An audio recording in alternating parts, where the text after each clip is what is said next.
Selamat datang dalam Growing Together. Mari sebagai murid yang memuridkan, kita bersama-sama belajar dan bertumbuh dalam kebenaran firman Tuhan.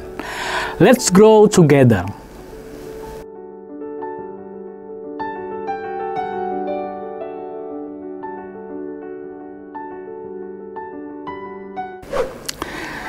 Saudara-saudara, pada zaman dahulu di Tiongkok, hiduplah seorang pejabat muda bernama Chang yang bekerja dan tinggal di dalam istana. Chang dikenal cerdas, tetapi ia memiliki kebiasaan buruk berbicara tanpa berpikir panjang. Ia sering membanggakan diri dan mengkritik orang lain secara terang-terangan. Suatu hari setelah menghadiri pertemuan kerajaan, Chang berbicara kepada beberapa rekan di luar aula. Dengan suara keras, ia mengeluhkan kebijaksanaan kaisar yang dianggapnya tidak masuk akal. Ia bahkan mengejek Perdana Menteri yang dianggapnya lambat di dalam berpikir. Chang merasa aman karena mengira tidak ada yang mendengar apa yang dia katakan. Namun tanpa disadari, seorang mata-mata istana mendengar setiap perkataannya. Dalam waktu singkat, kata-kata Chang sampai ke telinga kaisar. Merasa dihina, kaisar menjadi murka. Ia memerintahkan agar Chang ditangkap dan dihukum sebagai peringatan bagi pejabat lain untuk tidak melakukan hal yang sama. Saat diadili, Chang berupaya membela diri dan memohon ampun. Namun sudah terlambat. Dia tetap dihukum dan dengan dipecat dari jabatannya dan diasingkan di daerah terpencil. Saudara-saudara, dari cerita tentang pejabat Chang mengingatkan kita untuk selalu berhati-hati dengan perkataan yang keluar dari mulut kita.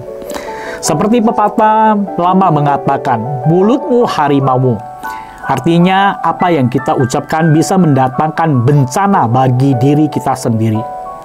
Saudara-saudara, gambaran mulutmu harimaumu juga bisa kita temukan di dalam Alkitab. Seperti yang tertulis dalam Bilangan pasal 21 ayat 4 dan 6. Di mana akibat mulut yang bersungut-sungut, bangsa Israel menghadapi maut. Saudara-saudara, kisah yang tertulis di dalam Bilangan 21 ayat 4-6 merupakan bagian dari perjalanan bangsa Israel ke tanah Kanaan. Disebabkan ketidaktaatan mereka, maka mereka dihukum mengembara di padang gurun selama 40 tahun. Dan Bilangan 21 ayat 4-6 ini menceritakan perjalanan mereka yang diperkirakan telah mengembara selama 38 atau 39 tahun. Sudah sampai di manakah mereka? Posisi mereka dicatat di ayat 4 yang menunjukkan bahwa mereka sedang berjalan mengelilingi tanah Edom. Posisi ini menunjukkan bahwa mereka sudah semakin dekat dengan perbatasan tanah Kanaan. Tetapi dalam perjalanan yang panjang dan sulit itu, membuat mereka kehilangan kesabaran dan mulai menentang Tuhan. Seperti yang tertulis dalam ayat 4b dan 5, maka bangsa itu tidak dapat lagi menahan hati di tengah jalan. Lalu mereka berkata-kata melawan Allah dan Musa.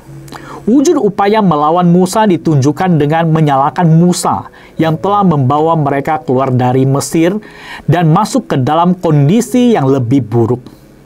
Mereka menyatakan bahwa di Mesir mereka bisa makan daging dan roti, ikan mentimun, semangka, dan lain-lain.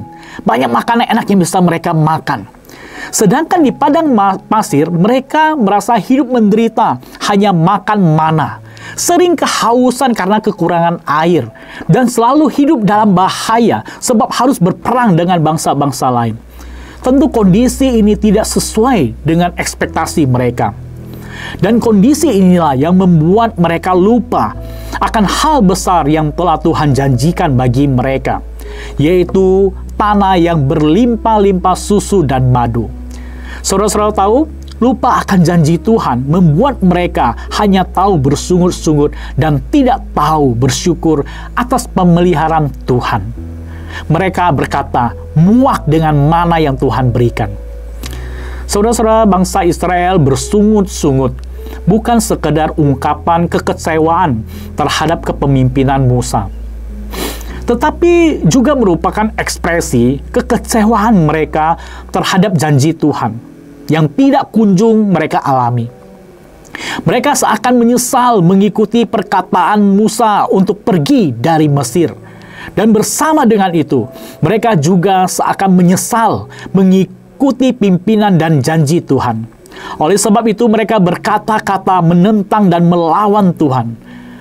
Dan apa konsekuensi dari pemberontakan itu? Alkitab menulis, Tuhan menghukum mereka dengan mendatangkan ular beracun. Banyak di antara mereka yang akhirnya mati dipatuk ular. Saudara-saudara, mulutmu harimaumu benar-benar dialami oleh bangsa Israel. Karena mereka tidak lagi memegang janji Tuhan, maka mereka terus bersungut-sungut dan tidak tahu bersyukur. Dan konsekuensinya, mereka menghadapi maut. Saudara-saudara, dari kisah ini mengingatkan kita untuk berhati-hati dalam bertutur kata. Dalam kondisi sulit dan tidak baik, mungkin secara tidak sadar kita bisa bersungut-sungut kepada Tuhan. Namun ingatlah, sikap bersungut-sungut juga merupakan ekspresi iman yang kurang percaya dan menghalangi berkat Tuhan turun atas kita. Mari kita belajar dari Ayub. Walaupun menghadapi bencana dan kesulitan yang sangat besar, dia tidak bersungut-sungut dan tidak menyalahkan Tuhan. Respon Ayub menunjukkan iman yang bersandar penuh kepada kehendak Tuhan. Baik atau tidak baik kondisi yang Tuhan izinkan, Ayub siap menjalaninya, dan Alkitab menulis, dalam kesemuanya itu, Ayub tidak berdosa dengan bibirnya. Hal itu tertulis dalam Ayub pasal 2 ayat 10. Saudara-saudara, mari kita belajar dari teladan Ayub. Percayalah bahwa Allah merancangkan yang baik bagi kita semua. Sebab firman Tuhan berkata di dalam Roma pasal 8 ayat 28. Kita tahu sekarang bahwa Allah turut bekerja dalam segala sesuatu untuk mendatangkan kebaikan bagi mereka yang mengasihi Dia, yaitu bagi mereka yang terpanggil sesuai dengan rencana Allah. Saudara-saudara, kita adalah orang-orang yang mengasihi Tuhan. Janganlah ragu, sebab dalam kondisi yang baik atau tidak baik, Tuhan turut bekerja untuk mendatangkan kebaikan bagi kita semua. Kita hanya perlu taat dan setia, maka kita akan melihat tangan Tuhan bekerja di dalam setiap tantangan dan pergumulan hidup kita. Amin, saudara-saudara. Tuhan Yesus memberkati kita semua. Soli Deo Gloria.